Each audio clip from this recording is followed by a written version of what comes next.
Welcome to another episode of podcast. Woo! Was that drum roll? Why you delay? I already not finished already. Too bad. Today's episode is all about I guess Reddit, and I think this is something that I wanted to try because it is difficult to keep thinking about questions or like topics to talk about when we have already spent like 30 over episodes or close to 40 episodes of podcast already. So hope you don't mind this approach. Let me know what you guys think. Basically, this is a react episode. So you must try to do a reaction. Sometimes I need the thumbnail. Yeah. You must like give a reaction. Easier. You try. Oh, Hey, stare into the camera. I stand into the camera. Yeah, stare in the camera. Okay, those will be our thumbnail now. But we have sourced a couple of stories from Reddit, our favorite forum. I wouldn't say that we spent too much effort on this. We just like, I kind of like went to a few forums that are like, oh, I know this area surely interesting. Go and filter by hot this month or something like that. Then shit, I found a few I just stories. continue scrolling. I just scroll as part of my daily scrolling. Yeah, but so we have a few stories. I think we can, how we will do this is I will share the story, I'll read the thread, and then we can react a bit, and then we can talk about some of the comments that people have. I have how many stories? I mean, we see how much time we have, because we also got to go in like less than 2 hours time, so I don't think this episode can be too long. But should you start first? Should I start first? You start first. Okay. Maybe you can start with the most, like something that has recency. Yeah, so I also wanted to choose something that's actually, I tried to choose something a bit more local in Singapore, but I ended up also finding other stories from outside of Singapore lah. Let's start with something from Singapore. Okay, how about okay, this one might be relevant to me, I don't know. Help. How do I move on from a bad interview? Wait, what thread? This is from Singapore. Okay. ASK, not US. So the OP is, hey, this is my first post on Reddit. I'm currently job searching and I want to seek advice on how to cope and manage interviews, especially bad ones. Yesterday I went for a job interview and I got destroyed. So here goes. I was in my third round of the recruitment process. It was phone screening, test, interview with hiring managers and HR. So I assumed he's at the hiring manager and HR interview lah. During the interview, after the standard tell me about yourself question, that's where they started to grill the heck out of me. They scrutinized every single employment and employment gaps in my job application, questioned my motivations for leaving my previous workplaces, and questioned the legitimacy of my freelance experience. After they were done grilling me, they asked, so do you have any questions for us? I proceeded to ask them about the day-to-day responsibilities of the role and culture. The hiring manager answered briefly in a few lines.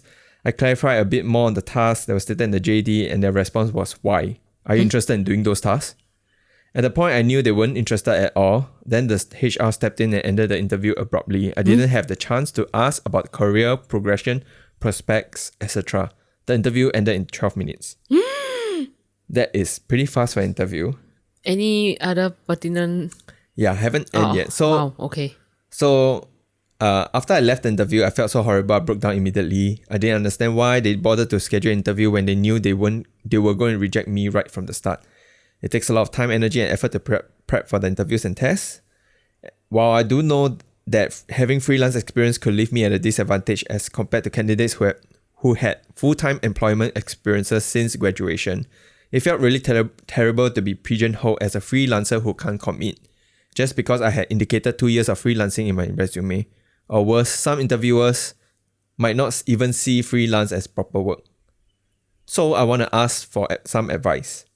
How do you move on from a bad interview? I currently have 2 more upcoming interviews with different companies this week, and I feel so utterly worthless and hopeless.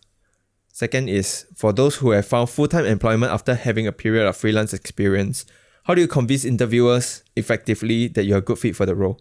And how do you respond to judgmental interviewers who don't view freelance work as proper work experience despite having a portfolio to support your case. Wow. Wow. So are there any other details in the So comments? we don't know. Firstly, we don't know what industry? Yeah, we what don't know the size industry. of company? We don't know the nature of work lah. I mean, if you talk about freelance, it does narrow down to a few things lah, like writing, perhaps freelance, graphic designer, illustrator. What else do you see freelance jobs a lot? Maybe I don't know, DJing, being a and tutor, maybe entertainment and tutor. Yeah. So, I mean, it could be it is hard to know, but I think that the OP is asking more towards how do you move on lah. Like we can start from there first lah. But the way I look at it also, I mean, when she's talking about her interview, she kind of also assumed that they didn't want her in the first place, and we still went for the interview. I don't know. Do you think the companies will go through the interview for the sake of interview? Actually, maybe. Yeah, I think so. Yeah. They might, if like, for example, they want to have more options to look at. So they're like, yeah, let's show the bosses a few options. So we need to show that we interview all these people. But then they actually kind of already know that they want that one person. But they need to show that they have made an effort to look at more people. Yeah. So it could be possible. It could be that they already knew someone they wanted already. Yeah. Maybe through internal referrals or internal transfer, but they needed to go through the process of interviewing people. So, unfortunately, maybe you are one of those that have been selected in order to let them clock fill the quota. Yeah, fill the quota in order. So, I think that's possible. Possible, yeah. But my God, why does it sound so mean? Like, they sound so mean. Yeah. So questioning. So there's this part where they say they scrutinize every employment, which I think that's fine. Employment gaps in my job application form. I think that's questions. Normal too. Question my motivations for leaving my previous workplace. I think that's also normal. And question the legitimacy of my freelance experience. I feel like I don't see these questions as trying to be hard on you. I feel like those are legitimate interview questions. Yeah. But then it ended in 12 minutes. Like the interview. So the thing is that we don't know how she replied or he or she replied these questions. Yeah. Because I feel like those questions are questions that you should have already been prepared anyway. Because you know that, for example, people will ask about your employment gaps. Yeah. People will ask about your freelance experience, especially if you're applying to a full-time role. Yeah. So I think those are genuine questions that a potential employer would ask. Yeah. I mean, the fact that she did the phone screening, then she got through to do the assignment, and then after the assignment, they still want to meet with her means the first 2 rounds she seemed okay lah, right? Yeah. But then maybe it's like when it comes to these questions, then like maybe she couldn't answer. Yeah, I mean, they couldn't answer then. So I mean, to be honest, we don't know how she replied. Maybe the way he or she replied was very inadequate, or like it wasn't convincing to the employers that you want this job. But that's a lot of question to fit in 12 minutes. Like imagine you already talk about like. So maybe she has very short one-word answers, answers, and then that is like, okay, it doesn't feel like you are interested in this job. Why are you even here? So I mean, we don't have full answers. Yeah, I guess so. If you think about what her original question was, is like how does she move on? Yep. So I think she. Is it a she? I don't know leh. I don't know why I feel like it's a she leh. I keep saying she, right? I think there's some prejudice, not prejudice, but I think guys won't ask for help. Guys won't want to post this kind of thing and ask for help. Yeah, because she said, this person said, I left the interview, I felt so horrible that I broke down immediately. I think as most guys, we don't break down, we don't express our emotion, we just bottle it in. We won't break down immediately, we're just like, fuck. Or like angry. I think we will express anger more than crying. Yeah, but I mean, I don't know. Okay, we go with the part of talking about how to move on from a bad interview. Have you had bad interviews before? Yeah, like when I first started applying for jobs. Okay. And what is it like? What? I think I couldn't answer the questions. So then it was because I never prepared. So I think from that experience, I learned to like, okay, I need to prepare. And you were over prepare. Yeah, then I'm over prepare from now on. Because Yeah. actually the only reason you'll feel like you didn't do well, or you go in and can't answer the question, is because you didn't prepare. But if you prepare, then before you even go in, actually you'll feel more or less like assured in yourself also, because you know what, I've done my research, I know all these things. Then you go in, you also feel more prepared. Like you actually can kind of understand also maybe where they're coming from, things they're looking for. It feels to me, going in an interview is like you going to a Test. oral test. And then you're like, okay, I need to ace this test. That's your That's why I think I actually do not too badly in interviews. yeah. So I had a bad interview. So then from then I was like, fuck, I hate this feeling of not being able to answer. Yeah, fucking it up kind of. Yeah, so I'm like, I won't let myself, so I'll do what I can not to let myself feel that feeling. So I always prepare beforehand. So I think if I give her advice, it would be like, okay, like take note of the questions they ask and prepare for those questions for your next 2 interviews. Yeah. I do also think that maybe it's the vibe she get like, oh, they're not very friendly, they're like very curt in asking those questions. That's why she feel like, oh, they don't want me already. But sometimes I think in some ways you have to kind of take out the you in the equation. Like they are trying to get you. But I think you focus more on what the interviewers want. Yeah. And I feel that even if they made the decision to have already want someone, or that they've already made the decision that they do not want you going to the interview, I think regardless, it would have been a good experience. Yeah, because I feel like there's a lot of things practice. to learn from. Yeah. To be honest, you learn more from a failed interview than a successful interview lah. Yeah. Successful interview is like, oh, everything went smoothly, like, okay, I'm perfect, like you wouldn't think too much about it. But failed interview, if you take the time to go and reflect on why they react a certain way, and sometimes in some ways you also need to come to terms like, you have to remind yourself like, this interview is not, my worth is not measured by the outcome of this interview, right?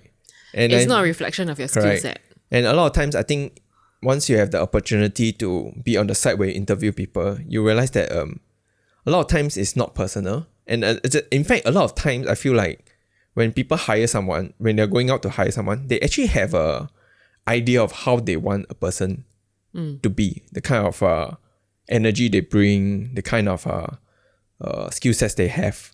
And if you happen to miss a few gaps and someone has those, then the chances of you not getting it is low. The chances of you getting it is lower lah. But that doesn't mean that you are not good enough. Yeah, and sometimes it's all about just keep throwing yourself out there and. Are you speaking from experience, kind of? Speaking from experience. I mean, one way you can say is copium lah, but I think that's how I manage it in my head also, and I think that's how I always try to. Oh my god, are you okay? Yeah, and that's how I always try to frame it, because at the end of the day, you just need to get it. You just need to do it right once, right? Yeah, and I think that nowadays the job market is a bit tough. I think it can feel quite competitive. So, try your best not to be too tunnel vision to certain positions. And if there's a bad interview, I think best is to reflect on why it is like that. Don't tie your self-worth to the outcome of the interview. I think that's the best advice I can give. Yeah, actually, how did I move on from a bad interview? Actually, I think besides like when I first started interviewing, there was also another one where I think I applied for Changi Airport Group. Remember that one? Then I actually felt quite upset about that for a long time, because I really wanted to get out of the job that I was in, right? Yeah. And then secondly, I was like, oh, it's so close to home, like I remember. It'll be like an ideal location. Yeah. Also seems like a good brand to have on your resume. Yeah. Also a good transition out of public service. So I think I was like that. I was very held up on that for quite a while. I think it took me a while to get over it. I totally forgot about it, but but I think remember that you were quite upset about it. Then I think, how did I get over it? You had another offer long, I guess. Then I just move on. Yeah. Or maybe it was also in hindsight. Later on, I realized, like, oh my god. Then it was COVID Oh yeah, it was right after that it was Yeah, COVID. Then COVID hit, and you they're moved like, on oh, for quite... thank goodness. Because then that would have been a bad industry to be in at that point in time. Yeah, At that point in time. it will be crisis management lah. Yeah, at that but time. anyway, like I guess it's only in hindsight, right? It's only in hindsight then you realize that things happen for a reason. Yeah. How many rounds were you in that CAG interview? Was it one you had a I think I had face to written. face? Oh, you have tests also? I actually can't remember. I only remember that one interview where During the interview people itself, do you seemed quite feel like... intimidating. I felt like I didn't do well. Oh. Yeah, I think you can feel one lah. Yeah. The kind of questions, the kind of expression they give. Yeah. Yeah. I had I don't think I had like I did have one very bad interview. And this is with a with a real estate company. Remember I told you about it? So I think it was similar in the sense that it was just the HR interview first round. And we came into the call. There's no like self-introduction. So she kind of like, she came in a bit late. And then the moment she came in, she's like, oh, introduce yourself. So I was like, okay. So I think it depends, but sometimes people may start the context of like, what this is position. Hi, my name is blah, blah, blah. HR, like this position is about this. I set some context for you first. Then you introduce yourself, right? But this one that I got was just like, introduce yourself. Yeah, so I was like, okay, I'm blah, blah, blah. I did this, so. And there's like no questions from her. So I'm just like very confused, like maybe you might want to share more about the job with me also. Yeah, so it kind of like I asked her a few questions. And the question I asked, right, she gave very short replies. So to me, it's just like a fucking waste of time. Yeah, I don't think I'm so upset that it went bad. I'm more like I'm upset that, to be honest, I don't think I really wanted the job anyway. It was more like a process that I wanted to go through to just like apply and try. In the interviews, I'll just take because I feel like regardless, they are good practice in terms of how I want to frame my thinking and thoughts and so on. But yeah, it just leave a bad taste, and I kind of just move on. Like to me, I'm just upset that that person wasted my time. Yeah, so that's a different from how bad interviews usually go. Yeah. So it's not so much of like me feeling worthless. Upset that you didn't get it. Yeah. But I do also have a position where to be fair, I think during the interview I could tell that some parts I didn't answer that well. Yeah, and there was a specific part of the job that I don't have a lot of experience with. So that person did question me a few times, and to be fair, that person also gave me opportunity to save yourself. Yeah, not say save myself, but like, okay, I know you don't have experience for this, but let's say you are going to do it. How would you do it? Yeah, and I think that kind of caught me off guard and I didn't have answers to back that up. So could you have prepared? I could have beforehand. So in my mind, when I look back, it's like I could have. If I knew that was a specific area that I'm a bit weaker in, I should spend time to read up and find out more. And I should also prepare examples of how I can perform that part of the role and have like better understanding of, go and research what this part of the role requires me to do, and try to find certain examples to back that up. Yeah. So you're taking that learning into your current interview process? Am I going for interviews? No, I mean, let's say if you have one and then you're applying for a role where you might not have the full skill set also. So I think like going through, I would also play out certain scenarios in terms of like, okay, there's this scope that I don't really know how to do yet. Let me go research how this is usually done. Yeah, and to be fair, nowadays it's quite easy to go through all this because you have ChatGPT. You have Google. Yeah, you can just choo, and then you have some idea. You may not have the full answers, but you may have some ideas. Yeah. Actually, to be honest, a lot of things nowadays can learn on the job. Yeah. So I hope that kind of answered, but main thing is just don't take it too personally. Yeah. Sometimes, a lot of times, these kind of things are out of your control. It's not a measure of who you are. Yeah. There's the other part. For those who have found full-time employment after having a period of freelance experience, how do you convince interviewers effectively they're a good fit for the role? And how do you respond to judgmental interviewers who don't feel freelance works as proper work experience despite having a portfolio to support your case? What do you think about people with freelance experience? I don't see them personally, I don't see it as a difference as normal working experience. I mean, it depends on like The kind of freelance work that you do. Right? yeah. Let's say you're applying for a design job, then you have a freelance design work. Yeah, it makes sense, right? Yeah. And actually, if you had done like a variety of kind of clients, then that might play to your favor because you can handle different kind of design work rather than being pigeonholed in a certain type. So I think it depends on the industry. I do also think that it depends on your portfolio. I feel like your quality of portfolio may be a reason. So there's some assumption here that you feel that people already judge that your freelance work is not proper work despite having a portfolio. I feel like then the question is your portfolio good enough? Does the portfolio the kind of standards that they're looking for? Yeah. Is there any problems? And because I've noticed, to be fair, I've vetted like resumes and portfolios of poly students for internship. So to be fair, I mean, they're not full-time workers. We don't expect like the tremendous high quality performance. But looking at their portfolio, I also already can pick out issues. Yeah. Like spelling errors. Which I feel like you should never have this kind of mistakes in your portfolio.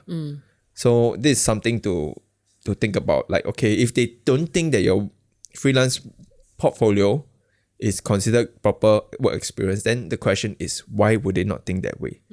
Yeah. Is it because it's... This question is for people who manage to find full-time job after being a freelancer. Yeah. Nobody replied me, like, in the comments. We have some. One is, wow, damn rude. You know, in a Singaporean forum. Wow, damn rude. I think this... Oh no, so this person was quoting, and their response was, why? Are you interested in doing those tasks? So the person said, wow, damn rude. I think this will be a point I realized I escaped a red flag. Ha ha ha. Chin up and keep going. True. I mean, it's rude. But oh my god, excuse me. But I also... that's damn rude. But I think it also goes back to the context, right? Like, what were the conversations before this? That maybe the person already feel like you're not interested in that role. Maybe. Yeah. Or maybe it's not that you're not interested, but you did not communicate properly and express yourself properly. Maybe you give very short answers, then they're like, what are you doing? Why are you not sharing more? Why are you only sharing one sentence replies? I mean, we don't know lah from here. Sounds like sour grapes, but usually such interviews are places you want to avoid anyway. They'll use it as a learning experience to prepare for the questions you find painful though. That makes sense. Yeah. Let me see. Oh, someone has another terrible experience. My friend shared with me one of the worst interview experience I've ever heard about. It was for one of the big 4 accounting firms. She was scheduled for an interview with a hiring partner for a senior role after a 3-year stint with a mid-sized accounting firm. So her technical work is strong. HP, which is the hiring partner, proceeded to scrutinize her O-level results despite having qualified for SMU and NTU accountancy, but decided to drop those universities to take ACCA instead. So the person didn't finish her university. Okay. Emphasizing on her English, think she got C5 or something. He also didn't pay attention to the prize winner achievements for some of the ACCA papers that she scored, when everyone else could only manage a pass. She also completed her ACCA within 2 years instead of the usual 3 to 4 years. The whole interview process lasted 30 minutes, and when she came out of it, she broke down crying, as she never felt so insulted in her life before. It was really uncalled, to be honest. The best part was 15 minutes later, the HR called and said that HP decided to give her a chance and offered her. She immediately rejected the offer and now is doing well at the MNC. Wow. So at the end of the day, just acknowledge that this role is not for you and you dodge an atomic bomb by not joining the company. Life will get better. True. I mean, interview also is a chance for you to assess the vibe of the company and the culture, if that's something you can vibe with. That's interesting. I wonder if there are cases where sometimes it's like a power trip for some of these managers. They kind of want you to make you feel small so that they feel like they are in control of you. Sad. Which I totally can see that happening as well lah. Yeah. Sad little people. I mean, if you want to scrutinize your O-level results at this point when you're working a few years, to me it's like you're just nitpicking on small things to criticize me lah. Yeah. And I think in this case, I wouldn't feel bad if they don't want me also. Yeah. Yeah. It's just like, okay, this is also like a red flag. Yeah. So I think like what Yvette just said also is a good way to judge. Like you don't go into interviews thinking that I need them to want me. But you also need to judge from the position of like, do I you want want them? them?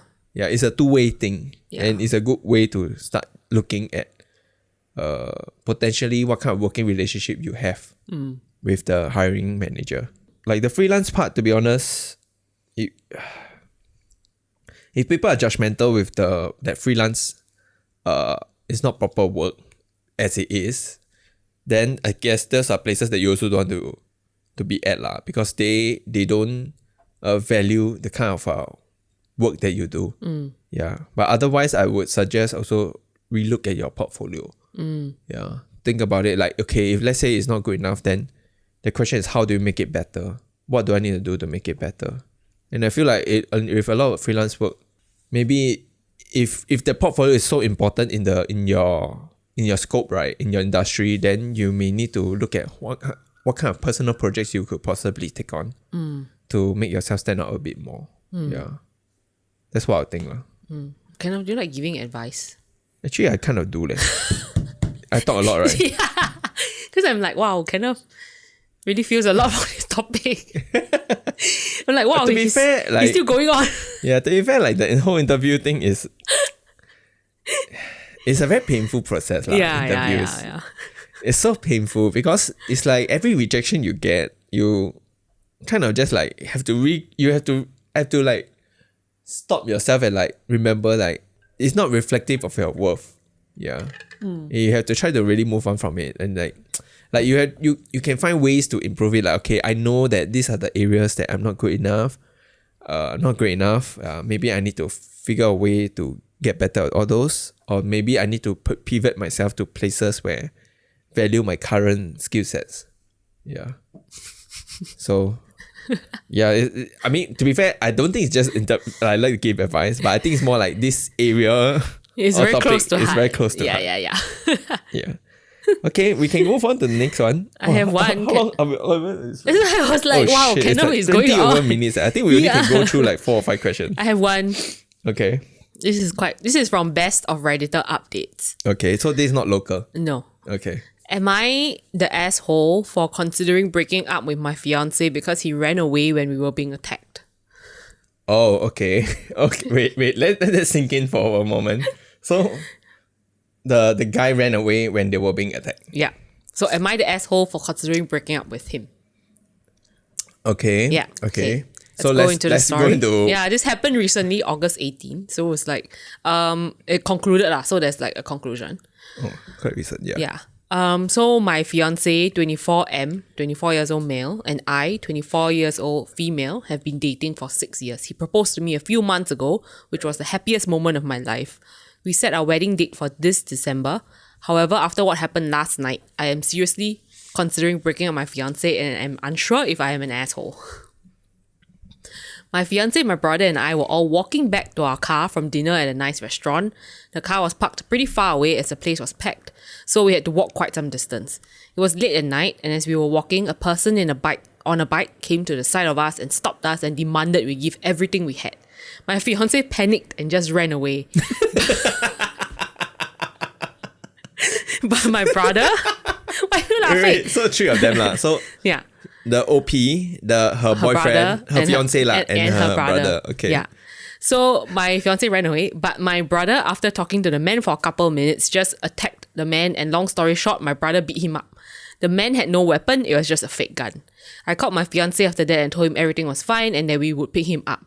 My fiance still seemed a bit shaken, but I explained to him everything was alright and my fiance thanked my brother a lot. However, I just felt extremely weird and sort of disappointed that my fiance just ran away. I understand that it was his natural instinct, but just seeing my brother take the attacker down and in comparison to my fiance just running away, I just felt like I lost a lot of love for my fiance after last night. I spoke with my brother this morning to get his opinion, and he said I should still give my fiance a chance and that my fiance loves me and what happened last night is not a normal occurrence. But I told him I just got a massive ache and I couldn't think this ache will ever go away. Am I the asshole?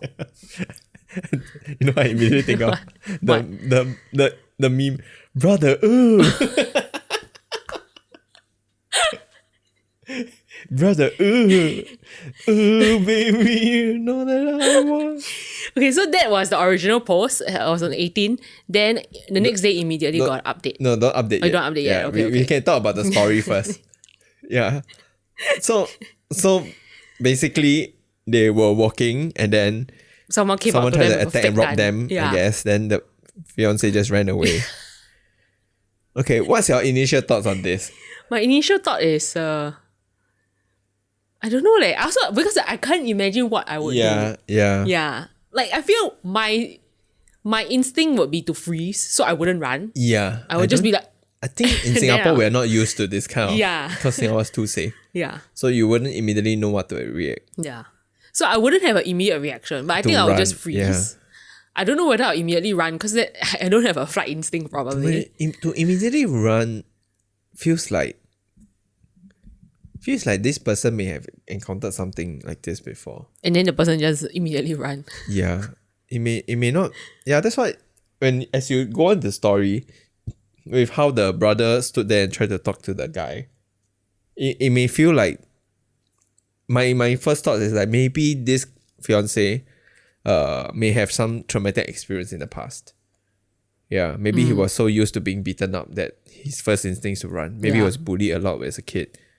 I mean, there are these possibilities that because it's so traumatic to him, like he has this knee-jerk reaction to just run away from the situation. Yeah. Yeah. But I agree with the brother, like what the brother said, like it's not a normal occurrence. not a normal- Then like it can't fight your instinct sometimes. Yeah. It's true. And to be fair also, I feel like I can understand why the OP feels Upset. Yeah. the ick. Yeah. Like maybe if she see her fiance or the guy in her life, a partner, to be someone who is going to be there to protect her and her family, then this behavior totally like counters it. Yeah. Yeah. So- So I don't know, man. I don't know what I would do. What would you do? What would you do? So what would you do if I ran away? I'll be like, I don't know. And then you leave me alone Yeah, lor. to deal with I'll be damn But pissed. to be fair, she's not alone lah. Oh, Let's say your bro is there. my bro is there. Both of us dead eh. Your bro is useless. The Khan family just lost 2 members. Wow, thanks. I would die angry, I tell you. Yeah, but But I think realistically, I think you're more. I think you'll react better than me. yeah. So I think I will be the one to like throw you at the attacker, and then I run. Yeah. If I can even move that fast, but I think my instinct would be to freeze, and I think your instinct would be to deal with the scenario somehow. Yeah, but I think for the guy to just drop everything and run, I feel like there's a lot more to it. Because if we are talking about a typical male-female relationship, I feel like most of the time the male do feel that sense of like, I need to be protective of my partner. Yeah, and maybe not to the extent of sacrificing themselves, but like try their best to at least like escape together. Yeah, and I don't think that in that scenario it was a point of like it's me or her kind of thing. It's like we are in this together. Oh no, how do we deal with this together? Yeah. So for him to just run away that way, I feel like there might be a lot more to it. Yeah. Yeah. Yeah. But okay, we can go to the update. Yeah. So update is it's not a happy ending. I have broken up with my fiance. I did it quick because it was not fair to him or to me to keep this stringing along. Yes, I loved him a lot and will always cherish the memories I had with him, but after the incident last night, I just don't have the same love for him anymore, and I don't think I ever will. To be clear, I don't blame him for what he did in running away. It was his natural instinct and I completely understand that. But when my brother instinctively stepped in front of me to shield me from the attacker in comparison to my fiance just running away scared. It pretty much just evaporated most, if not all, my feelings for my fiance. And I just learned about myself that one of my love languages is safety and security. I let my fiance know and I apologized and I told him I don't blame him at all for what happened that previous night. My fiance was devastated and he did cry a lot, but after some time he said he understood my decision. I still feel really guilty about it because my fiance is a really kind and sweet man, but it wouldn't be fair to him if my heart wasn't in it. He deserves to be in a relationship with someone who loves him for who he is, and I deserve to find someone who I wholly love. Oh my god. So yeah, they broke up. Not a happy ending. Yeah, but I feel like the relation needs to be dug deeper though. Like, why she never asked him, like, why you run away? Yeah. Yeah. But I mean, I guess, I don't know. Do you feel too... How long? They together 6 years, like. Did you say 6 years? Yep, 6 years. For you to just Get a ick. drop it and say, yeah, this is not something I can... But I can understand getting the ick. And then like after that, you're just like, I'm turned off. Yeah. You know? Yeah. But that's really... But I don't know, like, if you get the ick, then immediately turn off after 6 years together, you would have gotten the ick way beforehand, no? No, because this scenario has never happened in their life. Right? Like you say in Singapore law, like there's no need for the guy to physically protect Defend, yeah. most of the time. Majority of us probably won't get into that situation here in Singapore. Yeah. But I don't know, I feel like the fact that she drops him like a hot potato. I know just now why I laugh, because I don't imagine this scenario. Like, give me your money. I'll be more shocked that this person Wait, what? just ran away. Yeah. I thought I'd be like, is this a Is this a hidden skit? camera? Yeah. Is this a skit? He'd be like, Yeah. then he just like, fuck this shit. Yeah, but I don't know. Yeah, I mean, I can understand her getting the ick. But it's sad that they didn't manage to work out. Yeah, so I thought this was interesting because I'm like, yeah, kind of, what would you do? Would you run away? I don't think you I will. don't think I'll run. I think I'll be shocked also. Yeah. But I will prioritize our safety over anything else. So if I need to Or just give him give up things, everything, Yeah. I don't think I will fight back. Yeah. Yeah, especially if the person has a gun. Or what looks like a gun. Yeah. Yeah. I mean, if I'm alone, I probably can run. I'll run. I think I can outrun. A gun? If someone is that desperate holding a gun and so or knife or whatever, that person probably doesn't have the energy to exercise. We'll start running a 10-click route. I'll be like, oh. I was like, you know what? You don't have Yeah. stamina, but Yeah. I do. And I think the adrenaline will pull me far. With that. But I cannot do it. Hey! I'll see Yvette. What, my trip adrenaline? and- I will see, your adrenaline would trip you and then you will just be on the floor with your adrenaline there. Yeah, so I wouldn't do that if I'm with you. Oh my god. Yeah. So you say I'm a burden. I never say you're, but I'm saying this is the facts. This is the facts. Yeah, so in the comments, people Yeah, brought up comments, come. another... people brought up like, this reminds me of the guy who locked the door when a stray dog attacked his wife and niece and nephew. And the wife is the OP. The OP had to beat the dog to death. So I want to read that one also. Yeah. It's also is even worse. So I feel like this is like the light version. And then this one that they had, the about the dog one. Wow. That one is that one, yep, he deserved to be dumped. Yeah, but I just also trying to think like maybe some of these people, their self-preservation is so strong that it overrides everything.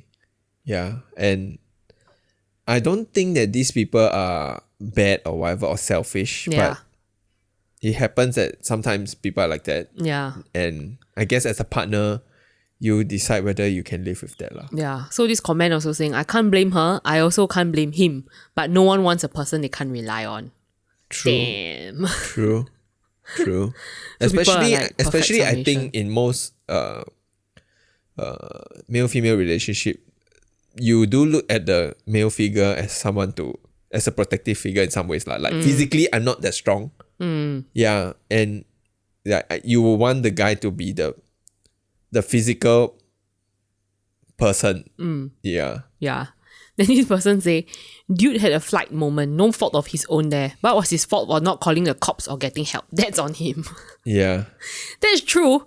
If you run, you can run back to the restaurant and be like, call the cops, call the cops. Maybe his idea was like, I'm gonna run away behind the block and backstab him. Maybe he's thinking So he chess had the move. perfect K He's like, I'm gonna do this. Make him run around. Yeah, so that's quite funny. So a lot of people were saying like, he didn't call the cops. Like, I don't blame him for running, but he didn't call the cops. So that was funny. Okay. Do you have a next one? Yes, I have one more. Okay. So this one is from Ask Singapore again. The title is just Harassment at Work, (SG). I mean, What? yeah, on the Ask Singapore page, why would you need to (SG)? Okay, anyway, there is this colleague of mine who is 20 plus years older than me. He is hired through an agency and is not a perm employee in my company. He kept asking me on dates, which I declined and said I was attached. However, he kept on doing it and said he will go to the gym to buff up and bring me on dates. We go to the same client meeting and he will insist on waiting for me for Grab and then ask me on a date. Happened for the past 3 weeks already. Oh my. Seems very chicope to me. Any advice here? Thanks. So, Wait, the guy is 20 years older. about 20 years older. Wow. So, I'm assuming this lady is quite young lah. Yeah, and there's this colleague who is older, who is like a work senior. Keep asking her on dates. No, but she said he's not full-time, he's just a contract. Oh, the guy is not. Yes, the guy is hired through an agency. So it's probably a contract Yeah. stuff for this particular project, maybe. I mean, it's quite clear cut. This guy is He's harassing a her. fucker lah. Yeah. Yeah. He kept asking me on dates and I declined to say I was attached. However, he kept on doing it and say he will go to the gym to buff. So he makes I mean, his shoe is short, sure, but the moment when the person decline, you need to Back off. back off. Yeah. I feel like no matter how Jacobe you are, like even if you make the advancement, sure you shoot your shot. Yeah. I think that is not appropriate, but I can see that as it's okay. But I think I don't think the issue is that he made the approach. The issue is that he's been happening for 3 weeks. Yeah, I think it's him keep doing it. Yeah. He keep making inappropriate comments about He like made inappropriate comments. I mean, in some ways, like, I'll go gym buffer so that I can bring you out on date and keep bringing it up, Yeah. knowing that this make this person uncomfortable. Yeah. Can she go to her manager? Go to her manager. I mean, yeah. So first thing I can come to mind is report to your manager, report to HR about this behavior. I don't know whether confronting. I think okay. So the other way I'm also thinking is whether she has make it very clear to him that he needs to stop doing this. It sounded to me like she doesn't know what to do yet, because I think like a lot of girls may not know how to properly reject someone or make a very clear stand like, hey, this is not okay. Stop doing this to me. Yeah. I think sometimes maybe she's like, no lah, ha ha ha. It could be in that scenario. That's why he kept on doing, because he thought it was like a playful thing. Yeah. Yeah, like, let's go on there. Don't want lah, the kind. Then it doesn't feel. It feels like a. But then she already friendly said I'm attached. banter. Yeah, so it might be a friendly banter thing. Like he may just do it like just to get a reaction out of her. No, but then the girl, if the girl say I'm attached, doesn't it already like kind of? No. You must know that guy's brain. If you don't say no, it means I have a chance. Okay, but we don't know how she said it lah. Yeah. So what I'm saying is that we don't know if she has gone down that path of like making it very serious and like, hey, you cannot keep doing this. Yeah, this makes me uncomfortable. You need to stop. Yeah, I feel like Singaporeans are not very good at communicating these kind of things. Like being very clear. Especially, I think girls are generally quite nice. So they tend not to want to... They try to keep peace. So they feel like if they do that, it will feel awkward. Or like what? Yeah, but I don't know whether it's being nice or... It's like you also don't want to come across too confrontational because you don't know how Yeah. the guy will react and how you Could might be. have negative repercussions from that. Yeah. So the instinct is always to appease. Yeah. Yeah. But anyway, either way, the guy is an asshole. Yeah, I mean, harassing her for 3 weeks. Like, dude. I mean, the fact that sounds like they always had the opportunity to be by themselves. I think she also can react it in a way over text, ma. She doesn't have to do it face to face if that makes the person uncomfortable. Yeah, she can craft a proper text and say, hey, this is making me uncomfortable. Yeah, could you stop saying things like this? Yeah, I know you meant it as a joke, but it makes me uncomfortable. Yeah. Regardless of whether you think it was for real or not, it doesn't matter because that makes me uncomfortable. Yeah. But then what if it's not like in her to be direct? I think she can get help from her manager. Yeah. So I mean, but then it may blow up things also because the guy is like, why you never tell me first to let me have a chance to. But like you say, right, like Singaporeans also not. I don't know lah. Then there will be all this question like the guy maybe will be caught off guard. Like, I thought it was all along like a funny joke thing. But why is it suddenly like a big deal?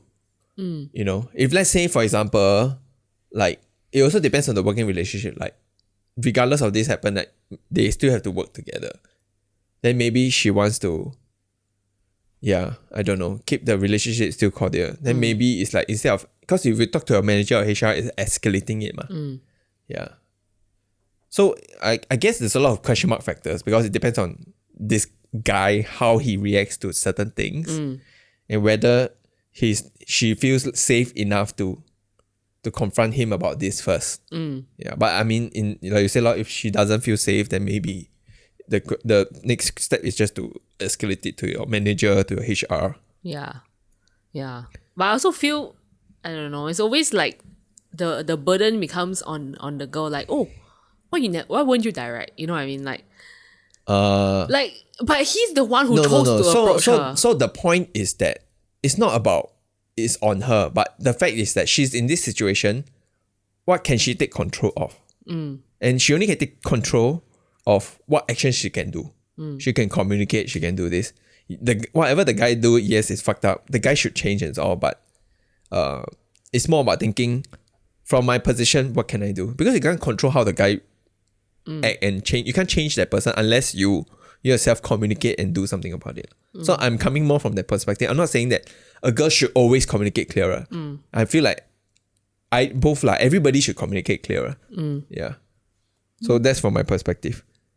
Okay, I think comments wise, quite clear cut. So this one, inform HR. I think we already talked about it. Let your supervisor know. If it's within their power, to reassign the client portfolio so they don't have to work with the creep. Document each interaction. I think documenting might be useful as well. Secretly record, I don't know. Does that make sense? Yeah. He is a creep. Yeah, be firm when you decline. Yeah, I think that's what I say. Don't add any sarcasm or force him, haha, JK, lightheartedness. That will give any room for misinterpretation. Upfront say no and please stop bothering me. Yeah, so the OP said, yes, you're right about the lightheartedness part. And sometimes I just said no when he's asked again in the same phone call. And I'll go silent and divert to other topics. Yeah, the jialat thing is that I just changed my supervisor 2 weeks back and it's a male supervisor. It's a male supervisor and it's going to be awkward to bring up this topic. Yeah, I was like, why is it awkward though? It's not awkward, what? It is a difficult situation you're facing. I don't think... In fact, if I'm the supervisor, I'll be sad if you never tell me that you're encountering all this. I mean, we don't know what the industry relationship in, also. We don't know what's the culture. Like if it's a very bro culture, then you would feel more hesitant, right? Yeah. So as a guy who is in a leadership role, I would probably, I'm not saying myself, I'm reading a comment.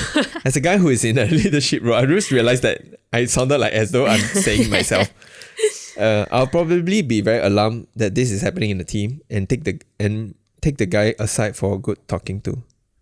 It's a very bad look for any supervisor who doesn't nip it in the bud before it escalates to HR or senior management, depending on the place. Yep. So I also can see, Guys telling other guys to stop being an ass or creepy perv is generally easier to digest among guys than if it's coming from a girl. Yeah. Really? I mean, I'm trying to process, like, if a girl tell me that I'm being creepy versus a guy telling me, I feel like either way, I'll feel fucked. yeah, but that's you, right? But I think majority, like, this comes from a place of like assuming that guys only take other guys seriously. You know? Not necessarily, leh. I can see if it's a guy telling another guy, it's like, yeah, you know lah, we guys are like that one. They may brush it off. Yeah lah, but then if the supervisor who's male, like, say no, this is serious. Yeah lah. So then the guy may try to be dismissive about it. It's like he's trying to be like, hey, we guys sometimes we talk like that. But then what if like the other guy don't give him the response he wants? So like, I think that I feel like it's nothing to do whether is it a guy telling that person or the girl telling person. I don't think necessarily a guy telling a guy makes it easier to digest. That's what I'm trying to say lah. Yeah. I don't think most people, because I can see a scenario where if it's a guy telling another guy, it can also still feel like it still can feel like it's not easy to digest. Yeah. Because the core of the issue is the same. It's like whether the person wants to take ownership of that he is being creepy. Yeah. Or but I mean, I don't know what creepy. like the stats are in terms of. We don't know lah. I'm just thinking from a perspective of a guy, if I'm being told about this, I don't think a guy telling me or a girl telling me makes it any better. I feel like, because it goes back to the core issue of the behavior ma. So I don't know. Like men who don't know how to take no as an answer, sometimes publicly calling them out bad behavior is important. Why everybody's English in us Singapore is terrible? To be fair, when I read the first post, right, I rephrase a few words because it's like the grammar is like all over the place one. What was I saying? So sometimes publicly calling out their bad behavior is important. When everyone's eyes are suddenly on him, they are much more aware that they are screwed up and will back down. I can see that happening. Yeah. Like some guys, when you criticize them, or they will give very stereotypical, like the whole boys will be boys, men will be men. Yeah, like sometimes we say all these things, we don't mean it one. You can hear, right, this kind of words, but people needs to like say, hey, no, like you cannot keep using this as an excuse. Like this is wrong. You are already at this age. You should be aware. Like how will you feel if your females in your life is being experiencing what you're doing to them? Yeah, then it's like kind of get them in the perspective like, hey, it's fucked up. Yeah, a lot of times I don't think guys are aware, sadly. Yeah. I think the comments are generally the same. Report to HR, record him secret making advances at you, tell your supervisor to tell your supervisor. Yeah. Wow, this one will. Can we even? Previously, when we were in MINDEF, I just I was thinking actually. because in the military setting, culture, it's very men dominated, right? I cannot substantiate this, but I do have the impression that guys sometimes do make when you have a very in a group where there's all men, they would end up making inappropriate comments about females. Yeah, I mean, I had a friend who had interactions with people from the SAF. Yeah. And then the one guy was making an inappropriate comment, and then they all just laugh lor. Yeah. Like in front of her. It's common. And then a lot of time girls have to kind of then she also had to laugh along. Yeah, they have to. It's very hard to call out a group of guys when you're the only girl in the group. I acknowledge that. Yeah. But the thing is, right, whenever guy called other guys, we tend not to be confrontational about it. We try to make it lighthearted. And I don't know whether that's enough. So for example, I can imagine a meeting where maybe a group of guys, they say certain things that's a bit inappropriate, commenting about certain woman. Then maybe as the boss may call the person out. But the boss won't call and say, hey, that's not right. The boss will say, hey, this kind of thing cannot say already, Hey, you get you in trouble one, I tell you. Yeah. Then they will just about it. The thing about all these comments that they make, right? If it's about women or like, oh, you're so pretty, or then like, yeah lah, we want to see you because you're so pretty. These are comments, right? It's just so tired. It's so boring. It's like, which era are you from? Like, can you also be more original? Yeah. Like, why do you want to keep hearing yourself saying the same shit? Why do you want to keep hearing like your teammates, your bros saying the same shit? Like, aren't you bored? I can understand. Why? It's a guy's brain thing. Why is it so boring? Guys are boring. You must to be honest. To be honest, I would say also that if it's a group of female, I would think that group of female will also comment about guys. Yeah. But we won't get the kind of comments is very different. Yeah. And will I say that the comments that the females make about the guys, is it okay? Actually, to be honest, if you really think about it, it's not really okay. In some ways, we are putting a double standard to this whole conversation also. But I also acknowledge that the conversation with guys is dumb. Guys are dumb. Really, we guys are dumb. The things we say is shit one. It doesn't contribute to society one. Sometimes the conversations we have. Yeah, it's so your mouth is one. for what? To make noise only. We just So it's not saying that it's okay, but also understand the context that certain guys just don't make feels like they need to say something and then they will just say stupid stuff like this. Yeah. And I think it needs to change for sure, but it's gonna be difficult lah. Yeah. My God, they need to progress from being cavemen basically. Oh, big booba. Yeah, I think it's just like, you know, when you're saying all this, I'm like, oh my God, it's so boring. Like, imagine if I actually hear, I feel like, say I'm in a meeting, I hear them commenting something. I'm like, huh? So you're not bored? I had a colleague, remember in MINDEF, that I have a colleague, she's a bit older, but so maybe I just point out that there's this other colleague from another department once talked to me like, hey, how's that colleague? Who is a lady lah. I said, oh, she's okay. It's like, yeah, she's quite hot or like whatever, like basically saying her boobs are very big. So I was like, walao, you like that one, you know, like, but it's like you don't. I mean, like, what can I do as a guy? Like, it doesn't also, it feels uncomfortable to just confront them. Hey, that's not right. Then you'll be the weird one, you see. So you know what might be needed? Because you know my company, every year they make us do refreshers in terms of like, I don't know what they call it. Actually, I can't remember what the name of the training is, but basically it's kind of like DEI training. Yeah. And they have scenarios and then you're supposed to answer questions. DEI is diversity, equality and inclusivity. I want to say exclusion. Wow, that goes against exclusion. Wait, why are we excluding? Okay, sorry. So they will have a scenario where it's actually two females commenting on like, oh, look at Carlo, his dress, like he's so cute, like the way he's dressed is so alluring or whatever. So actually that's a scenario that they put in. So actually it's like reverse of your whatever. Because they also want to show that the reverse can happen. Yeah. It's not just like men talking about you know, girls in a certain way. Yeah. So if everyone have to do this training, I think then it feels like you have a baseline awareness. Yeah. So it's not just like you needing to being aware and doing the training. Actually, everyone needs to do it. Yeah. So then if that's the scenario, then if you're like, I mean, not like you remember your training, then you do it. But then if you say it, then the other person who's receiving it will be like, oh, yeah, like it's a reminder rather than like something totally new. Yeah.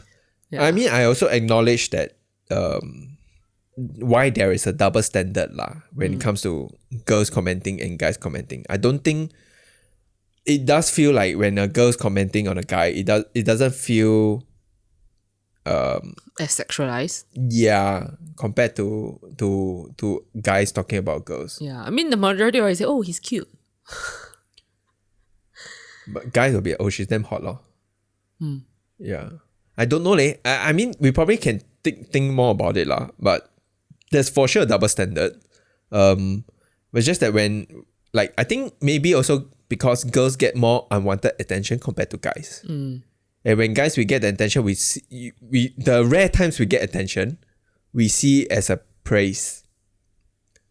Yeah. But girls is like, you get it so much that you're so sick of it. And then there's this irk when you have guys that you don't want anything to do with. commenting about you. And then it gives you that sense of like, ooh, like I need to stay away from this guy. Yeah.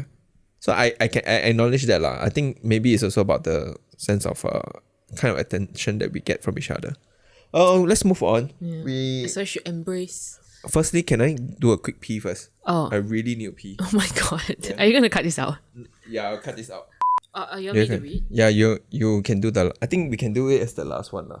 Okay. Yeah. This is a juicy one. Also, it's not a Singapore one. What you choose? I thought we said we. I know, but I'm mixing it up. So you got local, I got international. Sure, you know. sure. Go but for it. This is a juicy one. Yeah.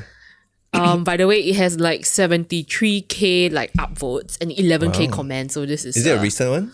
4 days ago update, I think. Oh, nice. Got update. Okay. Okay. You shouldn't say the update. We need to like give the it's a tiny anticipation. update. Like, oh, there's an update. Oh, okay. Yeah, and then be No, like, as in, ooh. okay. So you don't preempt saying this one has update next time. Okay, sure. Okay, so this person, the original post just started off by saying, "Hi, Stefan." Wait, what's the title? Oh, am I the asshole for letting you know I am divorcing you by sending you a threat on the website that you used to ignore me? I think I saw this. Oh, I you've think I seen it? saved this. Wait, did I save this? No, okay, never mind. Okay. You can go on with it. Yeah. Yeah. Hi, Stefan. Maybe you will finally listen. And if you're wondering if you can just speed home and stop me from doing this and leaving, it's too late. I'm sending you this after I've already loaded everything in the car and left. Don't worry, I spoke with our landlords and took my name off the lease. I've set up a direct deposit for next month's rent. After that, you're on your own, buddy. I guess you're wondering why. I'm guessing you act like you're completely blindsided, right? Because you've done absolutely nothing wrong and you're a great husband and father-to-be, aren't you? Well, buddy, let me break it down for you in a language you understand. I, 29F, have been married to my husband, 35M, for 5 years, and we've been together for nearly 10. On paper, everything seemed fine, but in reality, our marriage has been anything but. I've reached my breaking point and I need to know if I'm the one in the wrong here. From the beginning, my mother-in-law has been a nightmare. She made everything about her from day one. At our wedding, she wore white, claiming it was a family tradition. It wasn't. She constantly criticizes me from my cooking to my appearance. I'll never forget the time she called me fat at a family gathering right in front of everyone. And what did my husband do? Nothing. Not a single word to defend me. It didn't stop there. She has accidentally destroyed my belongings, including my grandmother's necklace, which she threw out because it looked like cheap costume jewelry. She's gone out of her way to make me feel small and unwelcome in my own home, but every time I tried to talk to my husband about it, he'll brush it off saying I was overreacting or being too emotional.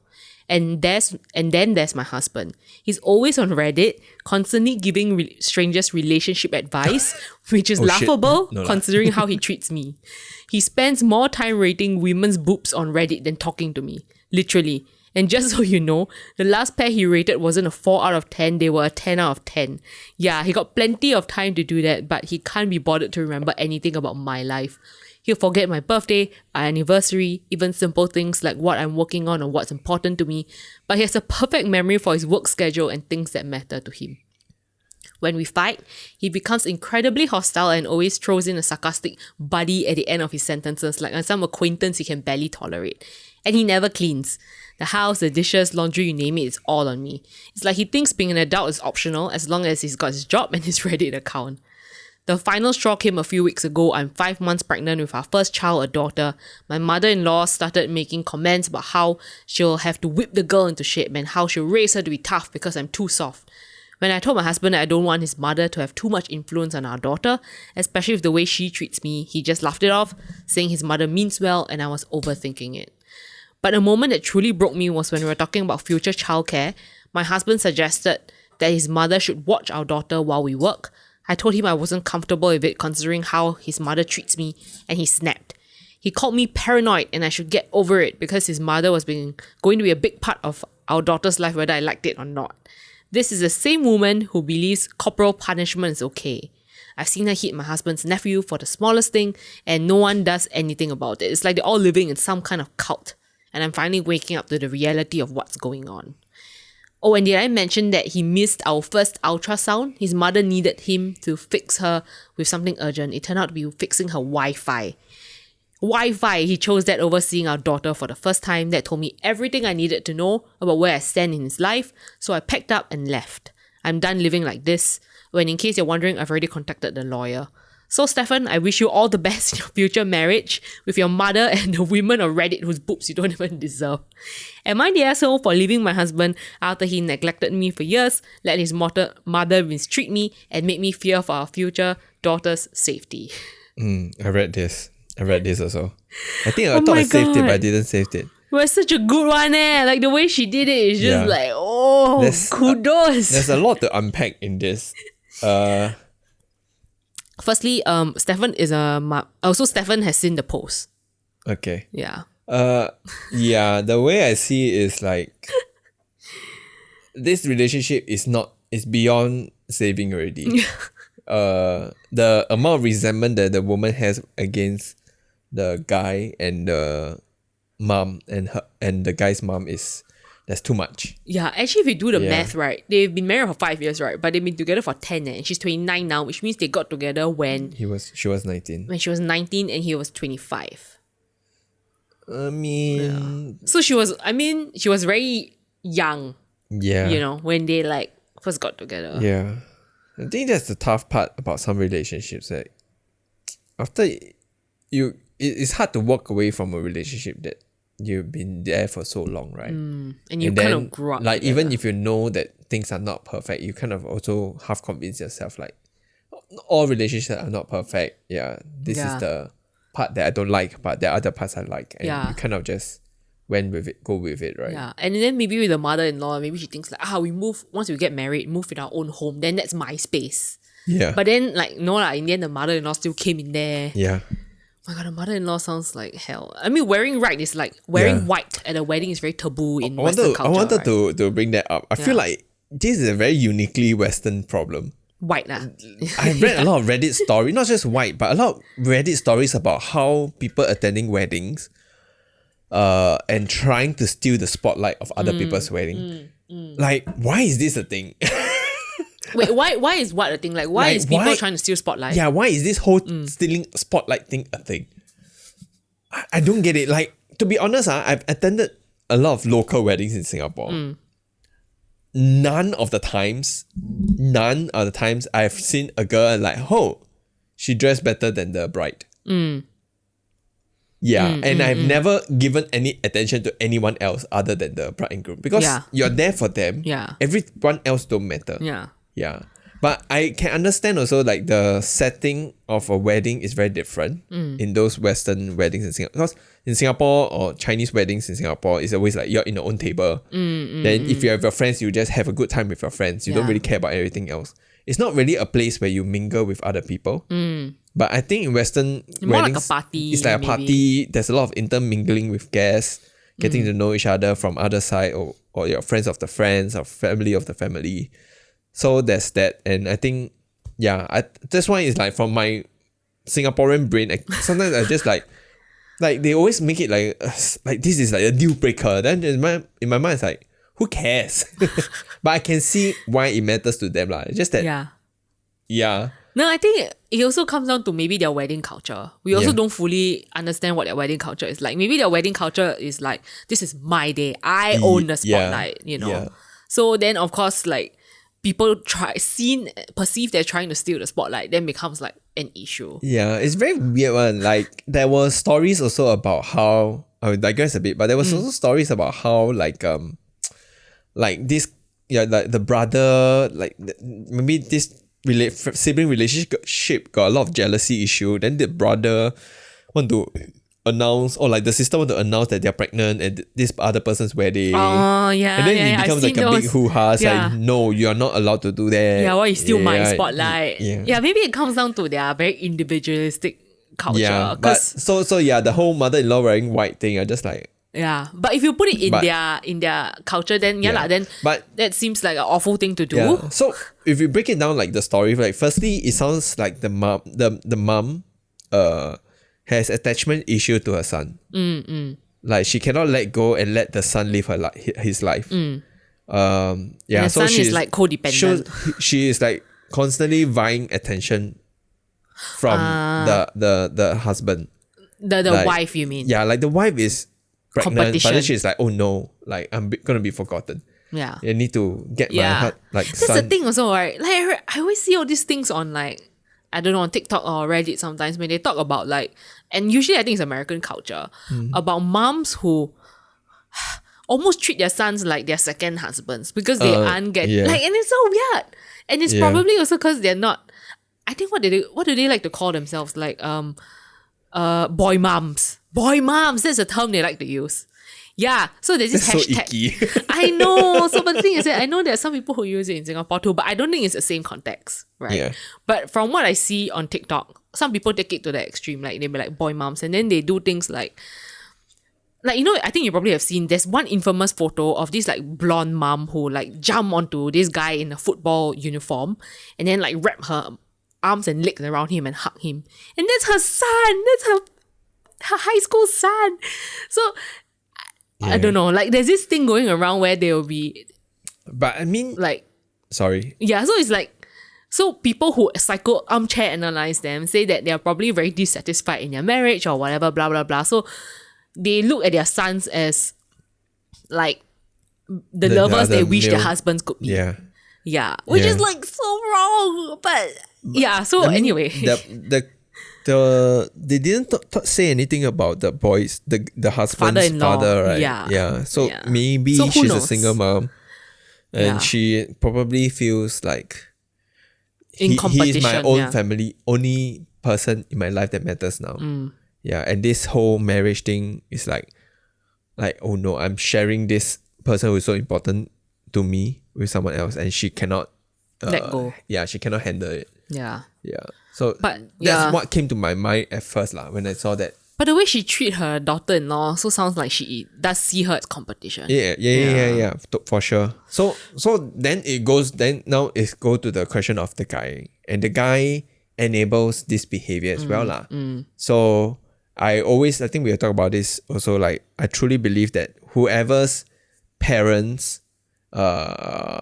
is interfering or creating strife in the relationship, right, it is that person's responsibility to manage it lah. Yeah. Right. But I guess if this person, like Stefan, has been like raised in that way, Yeah. so the way his thinking form also is in a certain way, then it would have been hard for him to break out of it if he didn't like have anyone else in his life to help him see things differently. I mean, outside of like the wife lah, right? So I guess he also never, broke out of He that. also has been very dismissive when she brings it up. Yeah, lor. Like, oh, you're overreacting, Yeah. or so I feel like he's definitely the problem here lah. I feel the mom is terrible, but I don't fault the mom. I fault the husband more. Yeah, how can Because- you let your wife be called fat in front of like not? And then It's you like being make insulted. decisions like your first ultrasound or whatever. Then you go to your mom, you fix your mom's problem rather than going to this thing that you two are trying to build a family together. Yeah, and then you fix something that is such small issue, the Wi-Fi. Yeah, I feel like that's Clear, like she said, it's a clear sign on the priorities in his life. yeah, and to him to think that he thinks that this is not an issue is an issue. Yeah. Yeah. They also say right towards the end like how he doesn't clean himself. Yeah. He just Oh, that's another sign that he probably had his mom do everything for him when. probably Yeah. and he is expecting that also. Wow. Yeah. It probably his mom was like you don't need to do anything. You just need to be able to earn money. I think in Asian culture this happens too. Yeah. Yeah. Like you just need to be able to earn money and then you have a plus one. Yeah. I feel like my parents have told me things like this before. Like as a guy, you just need to bring bread home. Yeah, and then you will get girls one. Yeah, that's how they frame it. But sorry, like this doesn't work anymore. I mean, it works if you are earning a certain amount. Yeah, but then again, you also don't want to be with girls who are Only with looking you. at your wealth, right? So you're also attracting the wrong kind of people anyway. Yeah.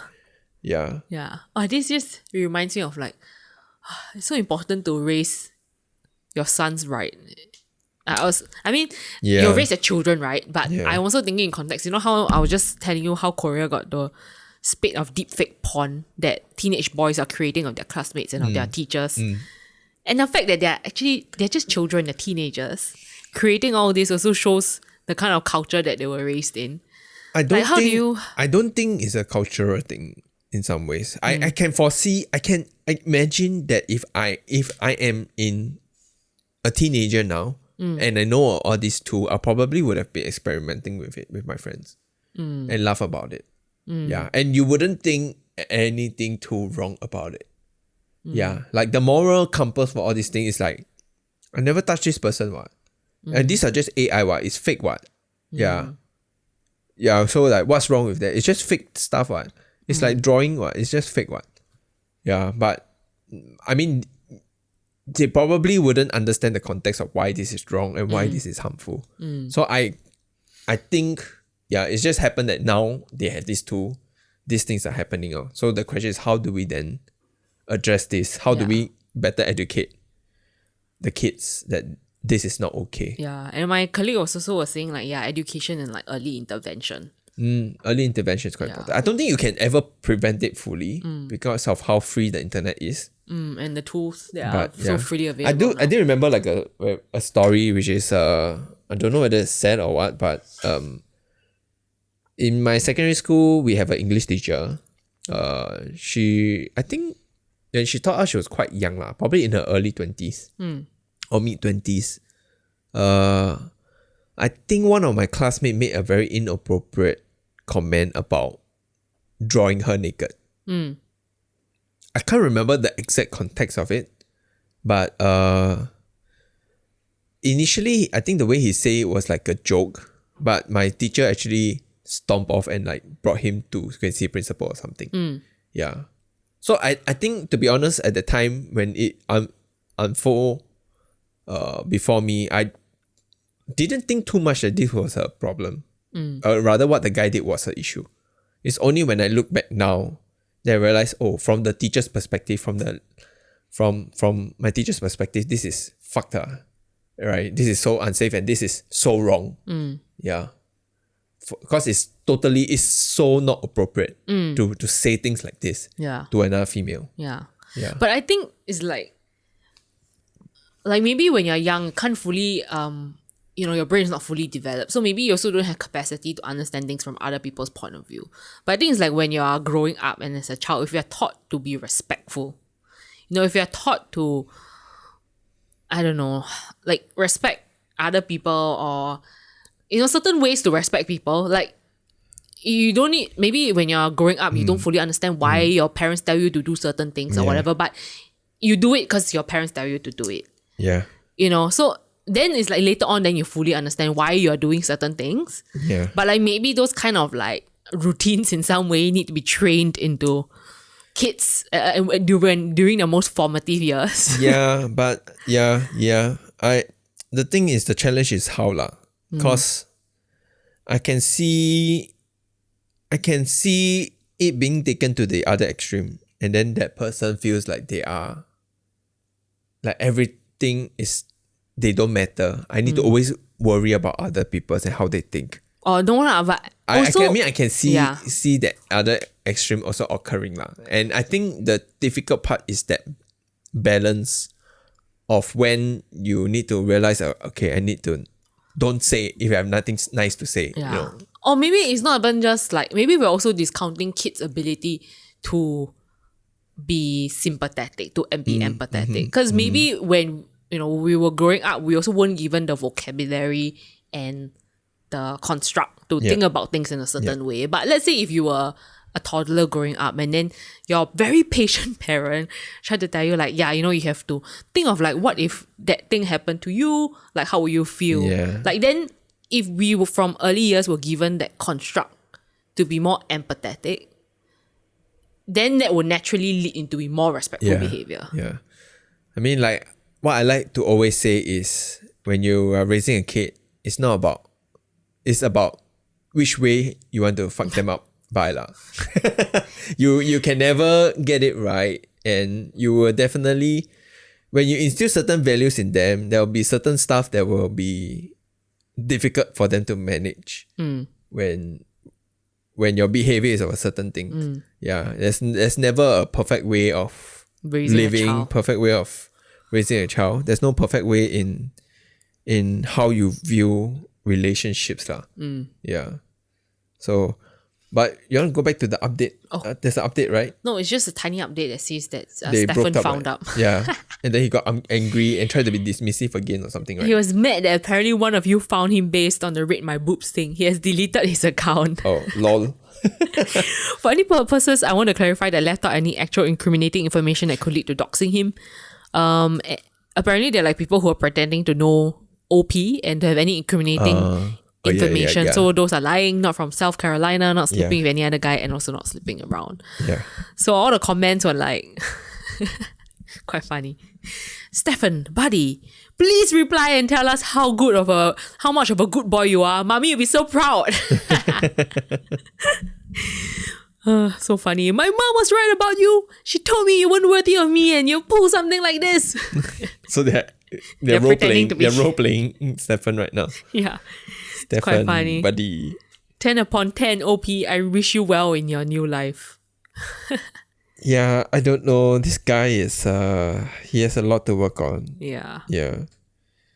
And kudos to the lady, although it took her a while, but at least she finally put her foot down. And I think it was her future daughter that actually gave the her trigger the push. that's like, oh shit. Because she's like, no, I can't It's let like- my child be that's treated the- like this. That's the interesting thing about a lot of people. It's like they cannot stand people they care about and love abused.